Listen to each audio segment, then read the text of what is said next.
Thank you very much. There is a handout that accompanies this talk, and I don't know if everybody has had a copy. If you don't have a copy, raise your hand and somebody friendly nearby will probably let you look on. Oh, wait. The ever-efficient Lorraine Dudash has extra copies. So we are set. Thank you so much for having me back again, John. I appreciate it greatly. This is the third lecture in a series for those of you who missed the first two. The first one, called Who Wrote the Gospels, is up on YouTube right now, and very shortly we should have the second one up as well, which was entitled External Evidence for the Truth of the Gospels and Acts.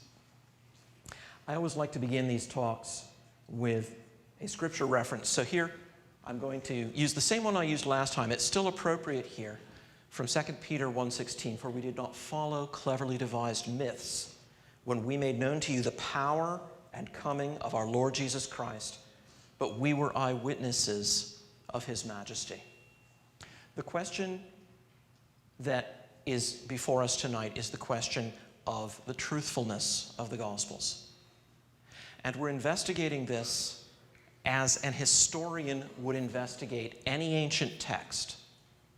We are not making a theological argument. What we're doing instead is laying the groundwork for anyone who would like to make a theological argument, but at no point will we appeal in this argument to the inspiration of Scripture or to the inerrancy of Scripture. We're going to look at this as if we had just discovered a new text by Thucydides and say, what marks of veracity can we find in this text? Quick recap of where we've been. Who wrote the Gospels? We made a distinction between authenticity, which is substantial truthfulness. That's what we'd like to get to. And genuineness. A work is genuine if it is the product of the author to whom it is traditionally ascribed. We made the case in the first lecture that the Gospels are written by the people whose names appear on them. The external evidence indicates that these are the genuine works of the people whose names they bear. In the second lecture, we talked about external evidence for the truth of the Gospels, particularly that of two non-Christian historians, Josephus and Tacitus. We saw that they confirmed some of the major claims of Scripture as far as anyone who's not a Christian could confirm them. But then we turned it around and we looked at the way that the authors of the Gospels get details right from Greco-Roman history, time and time and time again. Big details, small details, little bits about dates and names and particular roles that people played in Roman administration in the various provinces. And we found that they are well-informed and habitually truthful.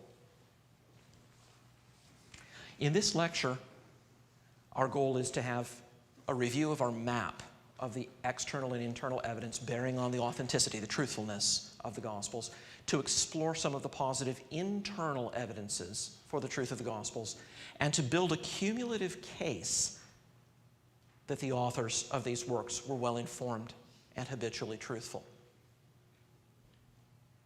First, the map. We can carve up the evidence bearing on the truthfulness of the Gospels into external and internal, and then we can carve that up across that into positive evidences and objections. So you can have positive external evidence. We did that last time. Tonight, we are here doing positive internal evidence. In May, when we pick up for the remaining two lectures, we'll cover the other two quadrants of this map. We'll talk about alleged historical errors in the Gospels and alleged contradictions between the Gospels. Only when we have finished all of that will we really have a complete case laid out. We need to take the adverse case as well as the positive case. And there's just so much material that we can't cover it all in 1 or 2 or 3 lectures. We need 4, even just to get a reasonable grip on that. I'd like to start focusing our attention for the internal evidence on 2 questions. Number 1, why are there 4 Gospels? Have you ever embarked on one of those great New Year's resolutions to read through the New Testament one read through a year or something like that. How many of you have done a read through the Bible or through the New Testament? Okay, I won't ask how many of you finished. But one thing that you probably noticed as you started doing this is you get through the Gospel of Matthew, and that's pretty cool, and it sounds like what you heard in Sunday school, and then you start reading Mark, and a lot of it sounds very familiar. In fact, so familiar, maybe you couldn't resist the temptation. You started cross-referencing, looking back, and some of these things are nearly word for word. Jesus said pretty much the same thing here too. And then you read Luke, and there's some new stuff, but a lot of it also goes over some of the same ground. And then you read John, and John's a little different. John seems to be systematically avoiding repeating what other people have said, and yet he does some of the same scenes anyway, just from a different perspective, the feeding of the 5,000, for example. But why do we have 4 of these? When you walk out of here tonight, I hope that you have an answer to that question. I also hope you have an answer to question number 2 here, which is, can we tell by comparing 2 passages of Scripture with one another that both of them are authentic, credible, historical records? You might think, sure, we can do that. We can find passages where 2 different writers tell the same story. Maybe they even use the same words. And that's true. We can. But let your inner skeptic ask a question at this point. What would the natural response be if you said, look, these 2 guys, they tell the same story. They even use the same words. Well, one of the documents might have been copied from the other one. Or they might both be copied from some underlying document. Nobody buys a second copy of the Kalamazoo Gazette to see whether the story you just read in that day's same edition is true, right? You compare them. Oh, now I have independent confirmation. No, you don't. They're all the same. Of course they're the same. They were printed from the same. You can't get confirmation that it's independent if they're simply copies of each other or copies of the same underlying original. So back to our question, how could we tell that that's not the case? How could we tell that what we have is really independent testimony and not just some copying of one by another? There's an answer to this, and the answer goes by the funny name of undesigned coincidences. Here's how it works. Sometimes we have 2 passages that interlock with one another in a way that would be unlikely if one of them were copied from another or both were copied from a common source. One book might mention a detail in passing that answers some natural question raised by the other one. When that happens, the 2 of them fit together like pieces of a jigsaw puzzle. If we have that kind of evidence, that's good evidence that we are not dealing with fictions and forgeries. Do you see why? If you're writing something that you're simply fabricating, you're making it up, why would you leave loose ends or natural questions unanswered? Why would you do that? You don't have to. You're not constrained by reality. It's a work of fiction. Fill it out however you want. So if these are fictions and forgeries, there'd be no reason for there to be danglers like that left where a reasonable reader would come along and say, but I don't understand, or that's a little puzzling, or I wonder why that's the case. Moreover, if they're documents written by different people, you can't control what someone is going to come along and say later. So you can't count on someone's later writing something that will explain what you did, because you're not the author of all of them.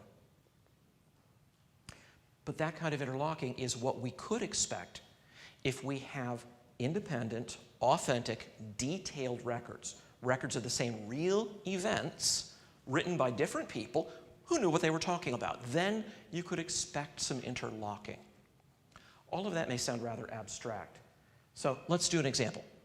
Here's a passage from Matthew 8, 14 through 16. And to spare you writer's cramp, all of these passages are on the handout, so you do not have to write it all down. And when Jesus entered Peter's house, he saw his mother-in-law lying sick with a fever. He touched her hand, And the fever left her, and she rose and began to serve him. That evening, they brought to him many who were oppressed by demons, and he cast out the spirits with a word, and he healed all who were sick. What's puzzling about that passage? Well, if the people truly believed that Jesus could heal the sick, that he was a miracle worker of that sort, why did they wait until evening to come to him? Don't just take my word for this. Take your Bible, and that's all you need. You don't need to be an expert in archaeology. You don't need to be an expert in the early church fathers. For the evidence we're talking about here, all you need is your own Bible and to know where to look. Look around in Matthew chapter 8. There is no explanation for the delay. Why would they wait? How many of you have ever made an appointment at a doctor's office? Right? And what inevitably after the 5-minute hold, well, we could get you in September. No, thanks. I'd rather be in today. All right, well, we could get you in at 9:30 tonight. No, I'd like to be here, like, now. Why would you wait? Human nature hasn't changed all that much in the intervening 2,000 years. Why would you delay? Well, there's an answer to this in Mark chapter 1. Mark tells the same story, but he goes a little bit further into the background and fills it out for us so that we can see it happening continuously. On the Sabbath, he entered the synagogue and was teaching. Jesus teaches in the synagogue. And immediately he left the synagogue and entered the house of Simon and Andrew with James and John. Now Simon's mother-in-law lay ill with a fever, and then that evening at sundown, they brought to him all who were sick or oppressed by demons. Do you see the explanation that comes out? Devout Jews were fanatical, especially in the Second Temple period, between Herod the Great's beginning of construction of a temple around 18 or 19 BC and its destruction in AD 70. They were the Puritans of the Jews. That was the puritanical age. They were fanatical about not doing anything that a Pharisee might construe as a breaking of the Sabbath. But the Sabbath ends at sundown. Jesus has gone into Peter's house. He's cured his mother-in-law. Word went around. Okay, wait for the sun to go down, and then he gets mobbed. And he heals the sick. Do you see how these interconnect? Is Matthew copying from Mark? Not plausibly so, because otherwise he would have included all the details of the setting that Mark has. Is Mark copying from Matthew? He can't be. He's got details Matthew doesn't have. But the two of them interlock, and the bit that Mark provides us with gives us the answer to a natural question about what we've read in Matthew. So, if you're into doing this as a chart, this is the one thing that I'll leave to you to draw on some blank spot on the paper. Put the four Gospels at the corners of a square and start drawing lines, connecting them. Here, we draw a line from Mark to Matthew because Mark is explaining Matthew. This gets fun as we go on. So, if you feel like it, no pressure, but it might help you for the quiz. All right. Now, that's one example. And one example, somebody could look at it and say, well, you say Matthew didn't just copy Mark, but maybe he did, and maybe in copying Mark, he just sort of got tired and left out some of the details in Mark. That is possible. We can't say definitively, no, he didn't. It's not the way to bet, because the one detail that he leaves out happens to be the one thing that answers a question left in Matthew's version of the narrative. But it's possible.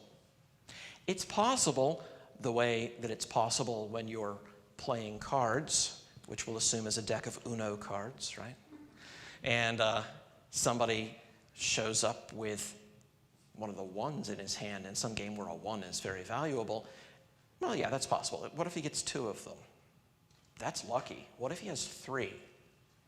That's either crazily lucky or who shuffled the deck? What if he gets all four?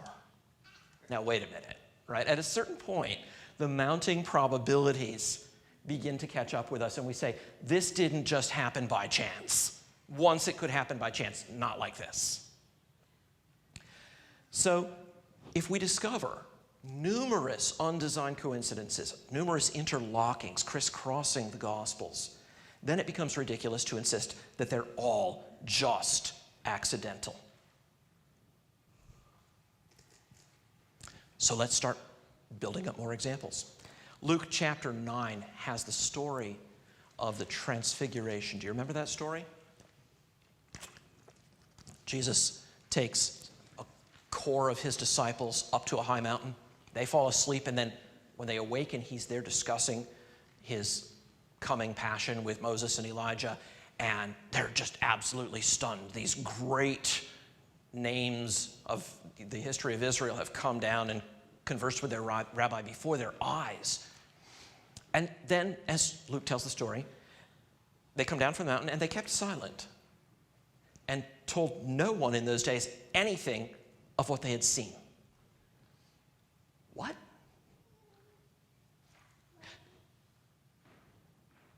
If you saw Pastor Nauman conversing with Moses and Elijah, do you think that you would tell no one anything of what you had seen? And it wasn't just you, though, right? There were other people with you. You think you'd be quiet about this, or you think you'd be running out into the streets? Yeah. So this is, at the very least, an extremely puzzling reaction. But it becomes less puzzling if we move over to the parallel passage in Mark 9 and find that as they were coming down the mountain, Jesus charged them to tell no one what they had seen until the Son of Man had risen from the dead. Oh. Do you see the interlocking here? Mark gives us the command, but he doesn't say whether they obeyed it. And there's no command given in all of the Gospels that is more frequently disobeyed than the command by Jesus to people telling them, don't tell anyone. Tell no one. And they cried out all the more, right? This is just not one of the more successful attempts by Jesus to get people to shut up.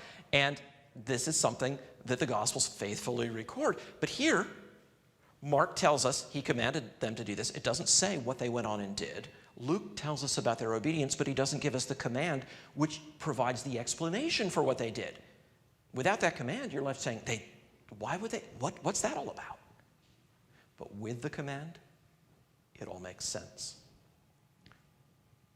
If you're doing the chart, here's your chance to draw another arrow. Mark explains something in Luke.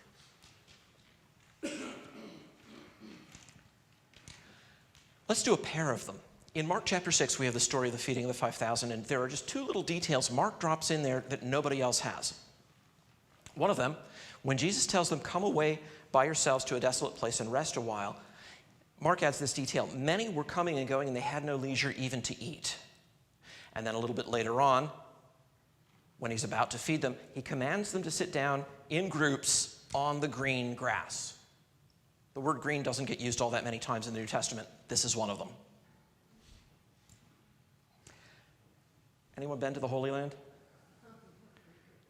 How much green grass did you see? This is a picture of a mountainside in Galilee taken in December. And as you can see, green is not the first word that would come to mind describing this scene. So here's a detail, and it's a little puzzling because obviously the grass has to grow sometime, but most of the time it's brown and kind of tough and dry. But if we go to John 6, where John gives us the setting for the feeding of the 5,000, we discover that it all fits together. Now, the Passover, the Feast of the Jews, was at hand. And it turns out Passover is smack in the middle of the growing season in Israel. Also, at Passover season, the roads would be thronged with pilgrims. There's an explanation for the crowds, the press of the crowds. Yeah, let's get out of the way, get out of the main drag here, go off to some empty spot, because there were, Josephus says, millions of pilgrims converging on Jerusalem every year. Suppose that's an exaggeration. Suppose it was only 500,000. That's still a lot of foot traffic.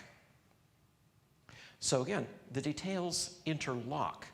Mark doesn't tell us why there were many people coming and going. John doesn't mention that there were many people coming and going, but he gives us an explanation that lets us link up John's account with Mark's account, both with respect to the crowds and with respect to the green grass during that brief window of time. So, John explaining Mark on our network, for those of you who are taking notes. Let's do another one. Those of you who were here for the second lecture 2 weeks ago, you will know something about this, and so you have to pledge to keep silence if you've heard this already. Matthew 14, 1 and 2. We're talking about Herod Antipas, Tetrarch of Galilee. At that time, Herod the Tetrarch heard about the fame of Jesus, and he said to his servants, "This is John the Baptist. He's been raised from the dead. That is why these miraculous powers are at work in him." He's kind of freaked out. Why is he freaked out? Because he had John the Baptist beheaded. Now, two questions arise here that are not answered in Matthew. And again, please don't take my word for this. Take your own Bibles, open them up, the references are all there, read around. Make sure I'm not bluffing. Check it out for yourself. Why is Herod talking about this matter to his servants? Doesn't he move in high society circles? Right? The servants are just those people puttering around on the edges. Why not talk with someone of equal rank, or at least close to equal rank? Don't know. More pressingly, how did Matthew find out what Herod Antipas was saying in the privacy of his own castle? Well, there's no lack of people who will say, "That's easy. Matthew just made it up. It's just fiction." But we can do better than that, and we can do better because of a curious passage in Luke that has nothing to do with John the Baptist or his death or Herod Antipas' reaction to it. No, it's a passing remark as Luke is listing the women who ministered to Jesus and his disciples in Galilee.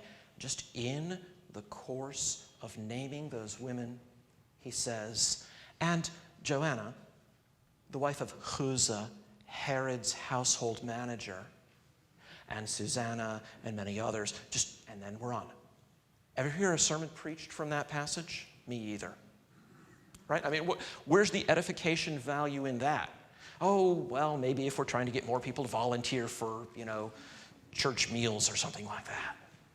But no, this is important from an historian's point of view, because the interlocking of Matthew and Luke there shows us how they got their information about what Herod was saying, or how they could have. It's no mystery now. We don't have to resort to the fiction hypothesis. But does anyone think that Luke threw that tidbit about Joanna into that verse in order to explain something Matthew had written in a totally different context?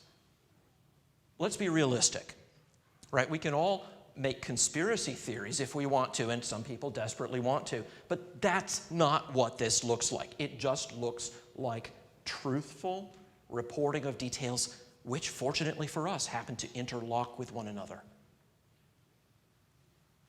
These works are beginning, I hope, for you to have the ring of truth, that you can see this unstudied, non-deliberate interlocking that is best explained by there being real historical facts, which they're happening to report. In this case, very indirectly, and yet they link together neatly. So if you're doing the network, make sure that you give Luke credit for explaining Matthew here. Do you notice something about the chart as it's beginning to develop? You can kind of go most of the way around it, starting at various places. Let's see if we can fill that out a little bit more. Here's a good one, Matthew 11:21. Jesus breaks out into a declaration of woes upon certain cities. "Woe to you, Chorazin! Woe to you, Bethsaida! For if the mighty works done in you had been done in Tyre and Sidon, they would have repented long ago in sackcloth and ashes." Not to sound too stupid, but what mighty works?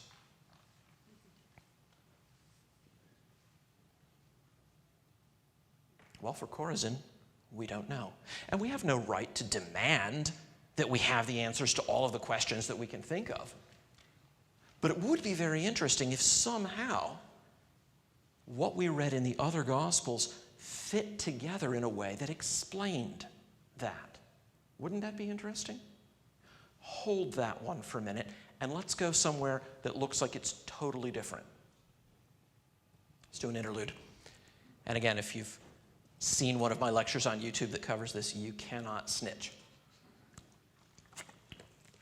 Let's invent a gospel story.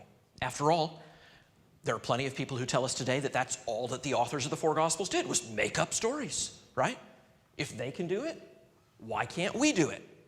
So here's how we're going to do it. We're going to tell a story. It's going to be about Jesus, and the setup for the story is going to have to do with money and food. And at the beginning, Jesus is going to turn to a disciple, and he's going to say something to him to kick off the whole story. Which disciple do you pick? No cheating now.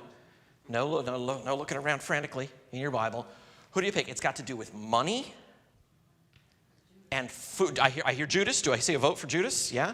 How come? Because he had the money. That would make sense. If I were inventing it, I might pick that. Matthew, because he was a tax collector. He might be presumed to have been entrusted with money or to know something about money. That would make sense for Jesus to turn to him. So we got Judas, we got Matthew. Who else? Peter, because Peter's like the leader. He's the big guy, right? So we got a case could be made. If we're making this up, we're probably going to pick Judas or Matthew or Peter. Those would all make sense. Those would all be the kinds of things somebody inventing a story might have chosen. Now, if this gospel story does mention Judas or Matthew or Peter in this role, that doesn't mean it's false.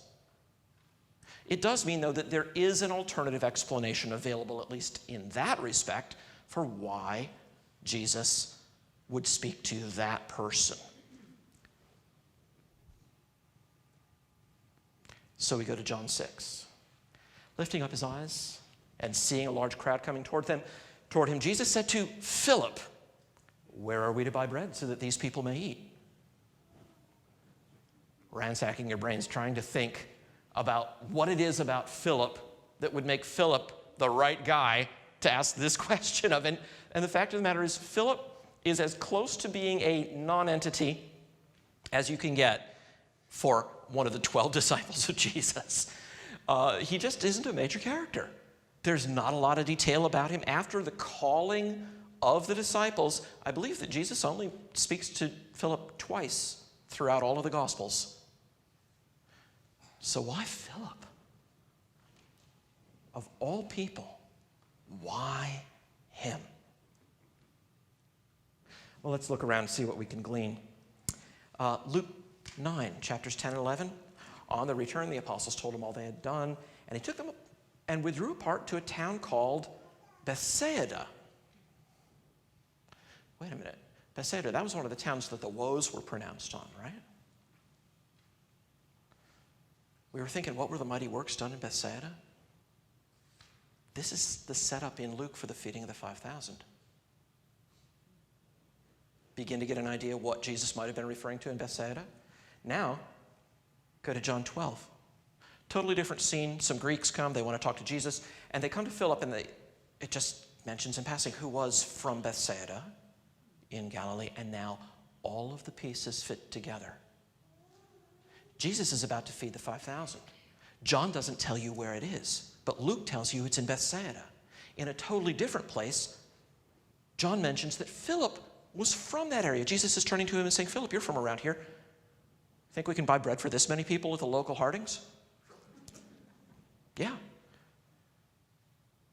And now we also have the link back for the other undesigned coincidence. So first, Luke doesn't mention Philip, John doesn't mention Bethsaida as the scene, but by putting them together, we figure out why Jesus speaks to Philip in John 6:5 and the mighty works. Matthew, and this is important, he tells the story of the feeding of the 5,000 later on in chapter 14, but Matthew, in accordance with the conventions of writing biographies at the time, often arranges material thematically rather than strictly chronologically. Luke tells us that it happened before the pronouncing of the woes on Bethsaida. So we find something very interesting there, and we learn something about the way that the gospel writers handled their material. It's beyond our scope here to talk about chronological versus topical organization, but there are some great works on this. Richard Burridge's book, What Are the Gospels? An examination of Greco-Roman biography is an excellent work on this subject, and he shows us very clearly that it was perfectly within the conventions of writing this kind of thing to group material together topically rather than arranging it all in strict chronological order. Understanding things like that is part of understanding what we're reading when we read the New Testament. We can't allow some skeptic to come and put an interpretation down on the Gospels that they were never meant to bear and then challenge us to defend that. We have to be wise in the way that we handle these materials. If you're sketching the network, make two connections here. This is another connection between Luke and Matthew and a connection between some of the others as well. So just keep drawing as you're going. Now, example number 8. You may be wondering, looking at your watch, how long does this go? I have a dozen. And then we'll close and you can ask any questions you like, but hang with me as we go through this. Example number 8, from Mark 14 and 15. We've got some passages that are very curious. The Jews are trying to come up with accusations against Jesus, and then when he's on the cross, some Jews wander by and throw the accusation at him. And it's a very funny accusation. Here's what they say. We heard him say, I will destroy this temple that is made with hands, and in 3 days I will build another not made with hands. Really, Jesus the terrorist? And then when he's on the cross, those who passed by derided him, wagging their heads and saying, aha, you who would destroy the temple and rebuild it in 3 days. Now, a charge like that, malicious though it is, generally is rooted in at least a distortion of something that really happened. It has to have some kind of plausibility for them to make the charge. But you can read around in Matthew and Mark and Luke, and you will nowhere find anything Jesus says that could plausibly be interpreted as the basis for this charge. Not even something that could reasonably be twisted to mean this. But in John, we find it. You remember John chapter 2, Jesus chases the money lenders out of the temple, and then the Jews say, wow, that was pretty impressive. By what authority do you do this? And what does Jesus reply? Destroy this temple. This temple. And he's referring to the physical temple right there. And in 3 days I will raise it up. Now that's a statement that could be twisted around to make it sound like Jesus was threatening to destroy the temple. They didn't get it. They didn't know what he was talking about. But where the synoptics give the accusation, but not the original statement, John gives us the statement, and then he doesn't bother to mention the accusation later. Only by putting the two of them together can you sort of see it in 3D. See, oh, that's where this charge came from. That was the real historical episode that gave rise to this challenge to Jesus, to this charge against him. So the network keeps on growing. Now we've got John a second time explaining something that we find in Mark. Another example. This one's really interesting because it occurs in John 21. John 21 is an entire chapter devoted to some interactions between Jesus and his disciples after the resurrection. So be very clear about this. The whole setting here presupposes that a miracle has occurred.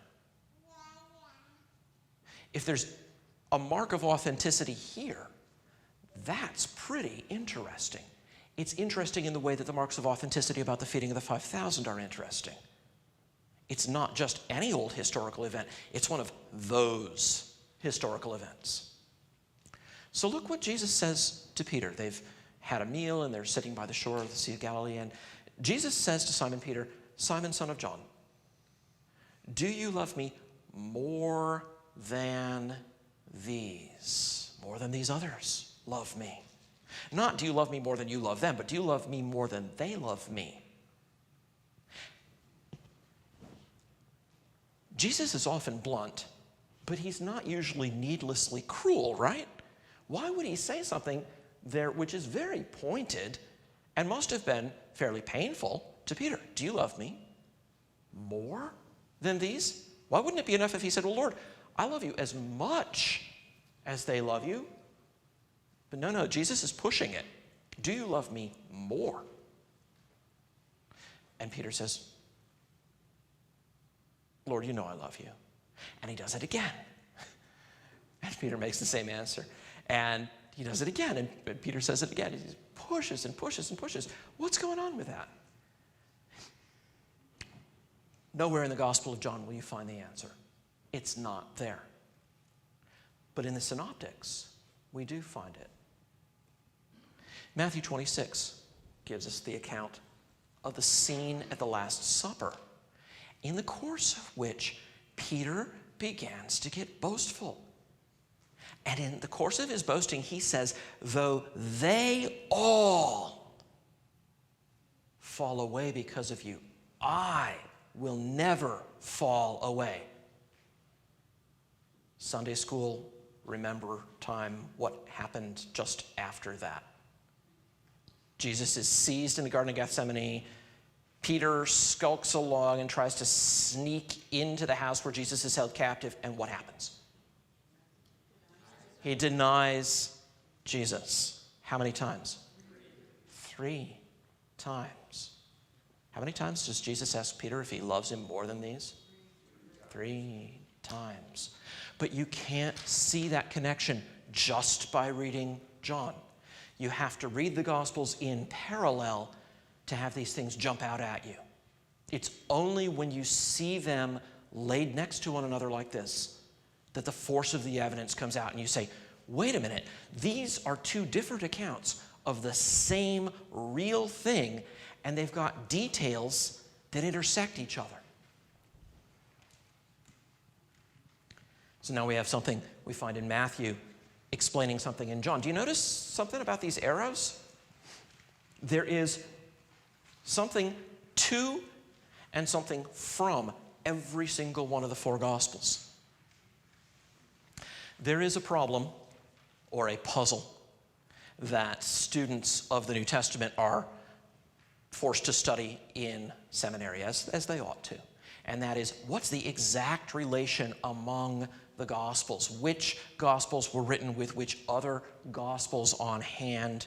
Which Gospels were written first? Which ones were using them as sources? And there are very interesting and plausible arguments that can be made. And the beautiful thing about the evidence we're talking about tonight is that it doesn't matter a bit.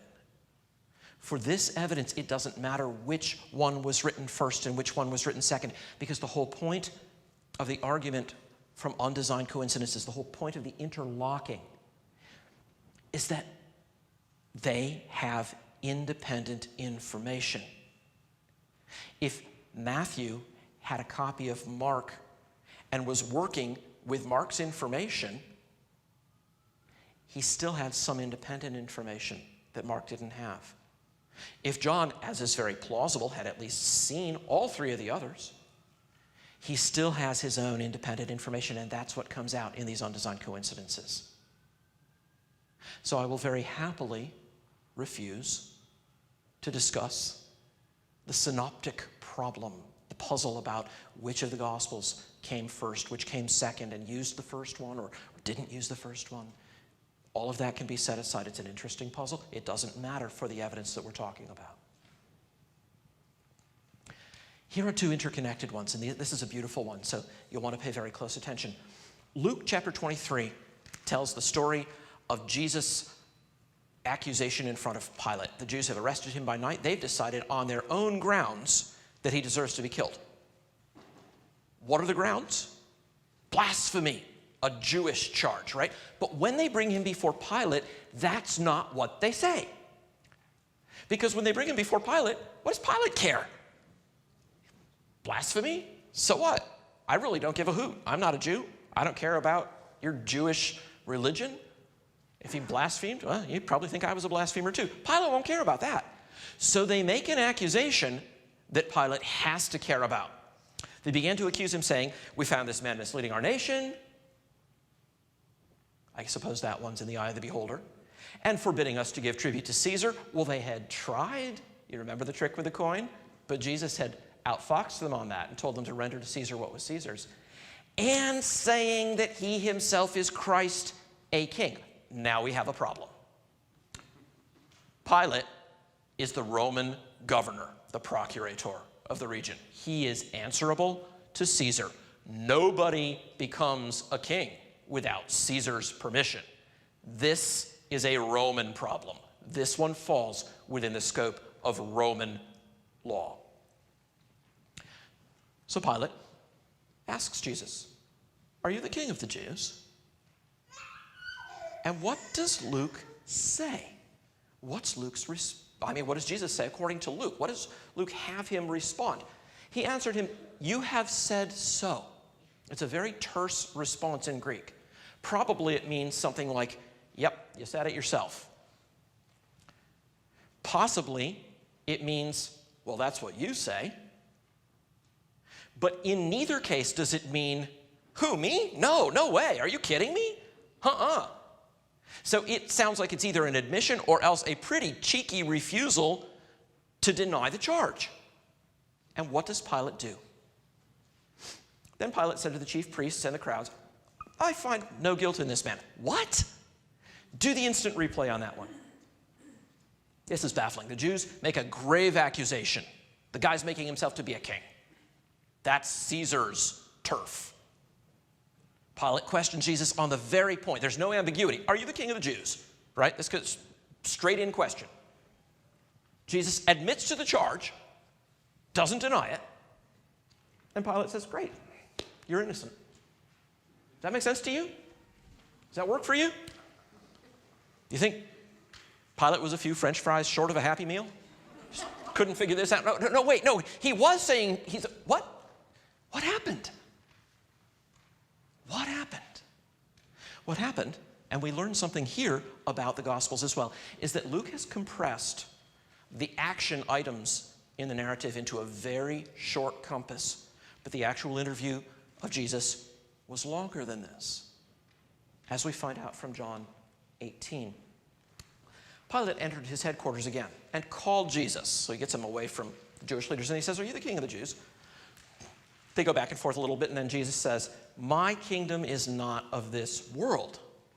Oh, you're a spiritual king, but not a physical one.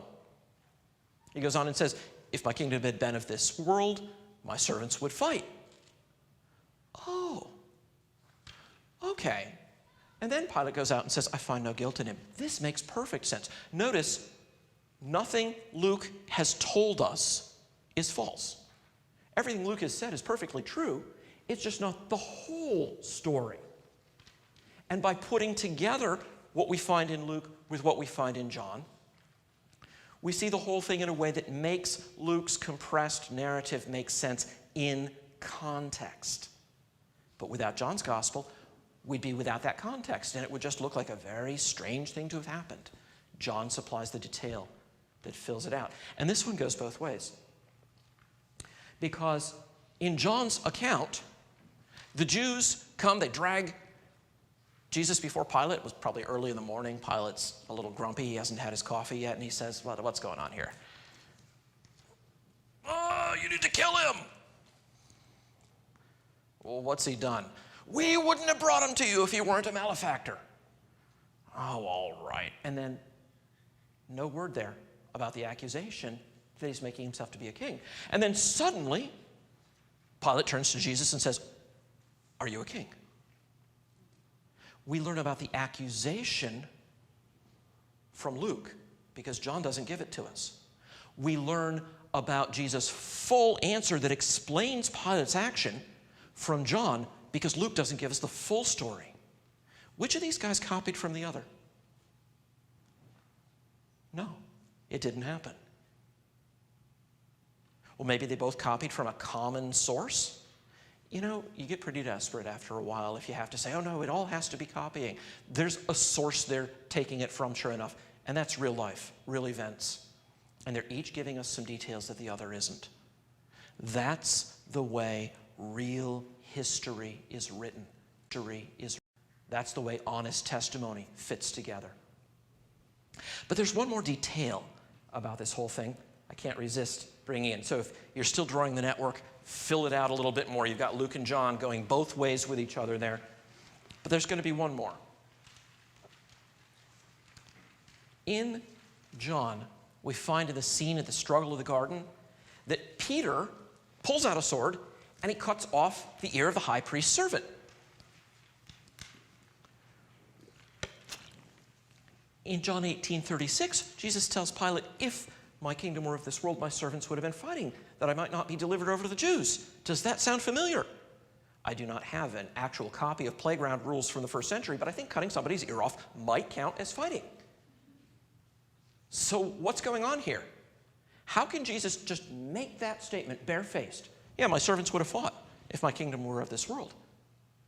Pilate could turn to him and say, yeah, that's a problem too. But look at Luke 22. What happened just after Peter cut off Malchus's ear? Jesus said, no more of this. And he touched his ear and healed him. Where's the physical evidence of the struggle? It's gone. It's gone. And so Luke provides us with a detail that explains a comment John has Jesus making to Pilate that explains something that's otherwise baffling. John doesn't bother to tell us that Jesus healed him.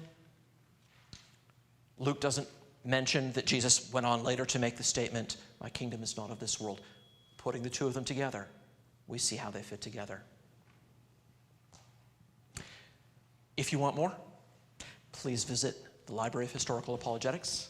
The website is on your sheet, and it's up here. You might want to look particularly for books by Edmund Bennett and John James Blunt, because they both cover the evidence of undesigned coincidences.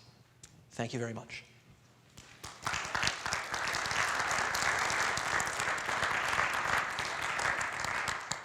We've got time for some questions, if any of you want to ask them.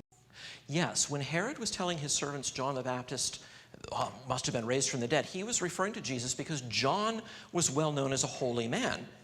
And Jesus and his disciples were down at the Jordan River, and the disciples were baptizing people just like John had been baptizing people. Jesus didn't baptize anyone himself, but his disciples did it in his name. And so Herod Antipas, hearing that there's a holy man down at the Jordan River baptizing people, said, what is going on? Has John the Baptist come back from the dead? So he's referring to Jesus because he's a little superstitious and he can't understand what he hears is going on. It's a good question. Right, so the question is, if someone really wanted, for whatever reason, to resist the force of this kind of argument, what would be your resources? Where would you go? Because at this point, simply saying, oh, they're all just by chance, looks really thin. And saying, oh, they all just copied from one another doesn't work. And that's pretty clear. That's laid out. And the answer is, fog the issue by bringing up something else. Say, well, yeah, those are kind of curious, but I have a list of 194 contradictions in the Gospels. What are you going to do about those? And try to focus attention on something else. Or, well, yeah, but there are all these historical mistakes that they make. If they had really known what they were talking about, they wouldn't have been mistaken about this and that and the other thing. So you could go for that kind of thing. So trying to show either that the Gospels contradict each other in ways that just can't be reconciled, or that they contradict information that we have from other sources about the Palestinian setting, the Greco-Roman setting. That's why the other two lectures in this series are devoted to alleged historical errors in the Gospels and alleged contradictions in the Gospels, because we need to address those kinds of things. It would be a distraction, an attempt to turn attention away from the kind of evidence presented here, but it's an issue that needs to be addressed in its own right. So that's why there are two more lectures in this series to deal with exactly those kinds of problems, so that an intelligent skeptic doesn't have something to say of that kind that leaves us without an answer? So it's a great question. It's so good, I've devoted 2 whole lectures to it. I hope you'll come. Why was Jesus telling people not to go and broadcast the news, say, of a healing miracle? Right. Why was Jesus constantly doing that? The answer, I think, lies in the difference between the reception he got in Galilee and the reception that he got in Judea and even in Samaria. Think about the fact that the first 3 Gospels deal very largely with Jesus' ministry in Galilee. And that's the scene for the feeding of the 5,000. John jumps back and forth. He gives us stuff Jesus does in Judea and in Samaria and in Galilee and back down in Judea, and then he stays down in Judea for a lot of the time. So he's largely focused on things Jesus does in Judea, although he's got occasional forays outside of that. Now, up in Galilee, when Jesus fed the 5,000, there's a very interesting passage. You have to remember, a lot of the Jews were very unhappy with Herod Antipas because he had had John the Baptist killed.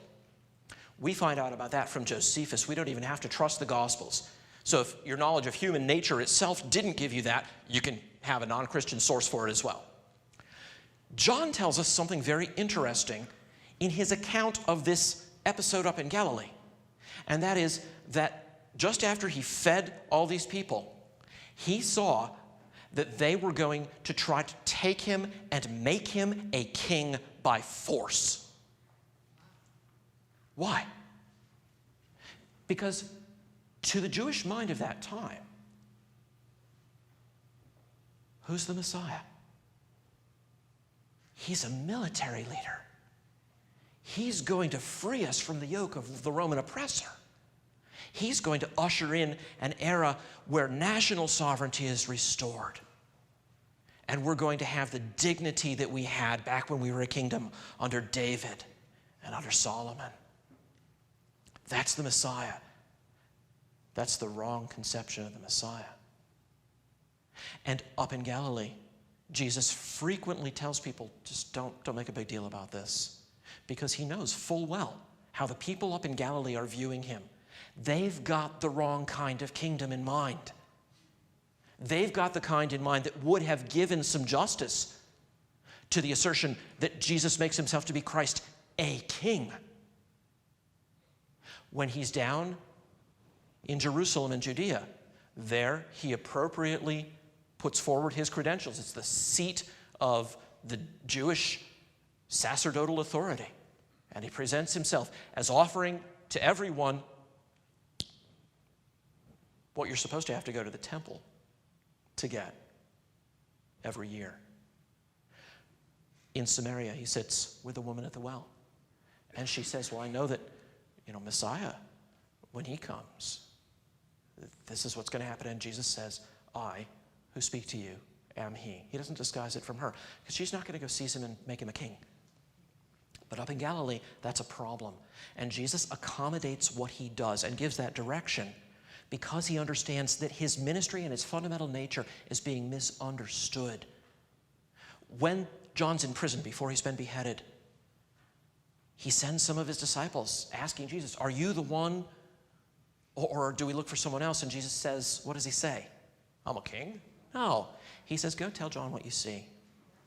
Right? The lame walk, the blind receive their sight, the dead are restored to life, and the poor have the gospel preached to them. That's what they needed to see. But it's what the people in Galilee apparently were not very good at seeing. And I think that's probably the answer to your question. Is that a fair answer? Yeah, great answer. A fair answer? The exact opposite? It can. It depends. But Jesus had kind of intended that to happen? I don't think he intended, Yeah. Yeah, so the question is, did Jesus, by saying, don't tell anyone, really kind of know that they were going to go out and disobey him anyway and therefore do it to spread the word? I don't think so. It's hard to be dogmatic about these things. And I know what you're saying about the kind of reverse psychology, right? I have 3 daughters. I understand all about reverse psychology. And that's human nature, isn't it? It is human nature, and yet sometimes... I don't want you to go tell your dad that we did this. Sure. What are you going to do? And yet sometimes they do obey him, right? I mean, like coming down the mountain looks like they kept it mum until after his resurrection, and then they remembered what he had said and put it all together. So it's hard to be real dogmatic about that, but I don't think he was trying to psych them out. I won't be too dogmatic about that, but that's what I would say. It's an interesting thought, though. I see the point of the question. The so-called synoptic problem, as you alluded to, where you try to decide who wrote first, Sure. market priority, and Yeah. all that stuff. That's pretty much just a relatively recent phenomenon in the last 150 years or so. When you say, I mean, I'm curious, have you ever seen early church fathers ever wonder about that? Or Okay, so the question is, how old is the discussion of the synoptic ordering and the sort of dependence? And the answer is, it does get discussed some in the early church fathers. So Augustine puts forward the position that the Gospels were written in the order in which they now appear in our Bibles. Matthew first, then Mark, then Luke, then John. Clement says that they are written in the order Matthew, then Luke, then Mark, then John. And so there is some discussion of that, but it doesn't have any great urgency for them. For them, it's an interesting issue, but nobody doubts that there's apostolic authority behind these documents. As far back as about the year 150, you find Justin Martyr in his first apology and in his dialogue with Trypho, referring to the Gospels and saying they were written by the apostles and the companions of the apostles. His pupil, Tatian, wrote a harmony of the Gospels where he used all four of our Gospels and nothing else. So it's a very good bet that when he said the apostles, he meant Matthew and John. And when he said those who were companions of the apostles, he meant Mark and Luke. So they talk about it a bit, but it doesn't get going as a kind of enterprise that might be seen as undermining the credibility or the independence of some of these until, the 19th century is really the time when it gets off the ground. And the reason for that is quite simple. Except for the Alogai, who nobody even knows their names, and Faustus the Manichaean, around the year 400, arguing with Augustine, we don't have any record of anybody doubting that the four Gospels were written by the people whose names are on them up until nearly Brett Schneider's Probabilia, right around the beginning of the 19th century. I think there's something, one or two, Evanson maybe, late 18th century. But that's when the whole thing kicks off. So it is something of the last 200 years or so, and it really gets interesting when the German scholars of the Tübingen School try to pull them all apart and push them late into the 2nd century and so forth. And that doesn't work very well, as you know. That got killed by J.B. Lightfoot and Westcott, Brookfoss Westcott. I guess I've always assumed explanation. Right, okay, so yeah, so the suggestion is that maybe it was the assault on verbal inspiration that led to the need even to say, well, why are they so similar? And there may be something to that, but remember that Luke says right up front in the first 4 verses of his gospel that many had undertaken to write an account. And he's pretty clearly tipping his hand that he's using sources. This is one of those places where I think of my colleague Paul Meyer's remark that Luke, speaking of ancient historians, that Luke is the most accurate historian he's ever read. He loves Luke, and Luke really does some wonderful things for us in his handling of sources. So Luke, at least, seems to be using sources, and I don't think that we need to bring in the doctrine of inspiration to shield him off from maybe using Mark, for example. If he did, no big deal. If he used Mark, though, I don't think Mark was the only thing he used. I think Luke's handling of the material found in Mark 13 would be a good example of a case where he seems to have independent evidence. Somebody else is telling him what was going on. Because if he was just using Mark, he does something very unaccountable. He breaks it up into about 15 parts, throws 5 of them away, and distributes the remaining 10 through 4 widely separated chapters, every one of those 10 bits in a context where it makes sense. I don't think he would do that if Mark were his only source. I think, conjecture here, not going to be dogmatic about this, it looks like Mark was doing what good biographers often did, taking a bunch of eschatological discourses of Jesus, putting them all into one place. They're topically organized. Here they are. And Luke is trying to farm them out to the specific settings in which they were said. That's just a conjecture. That's the kind of thing we have to be really careful about, because we could be mistaken about things like that. In any event, the marks of authenticity in Luke are so strong, and the marks of authenticity in Mark are so strong, and the undesigned coincidences between the two works are so strong that we don't need to worry about who came first and who used what. As far as the surety of our faith is concerned, that's not an issue. It doesn't upset anything. So it could be that he used Mark as a source, and that's fine, because we know that he had independent information. We know that Mark had independent information. Mark explains Luke sometimes, as we saw. Great questions.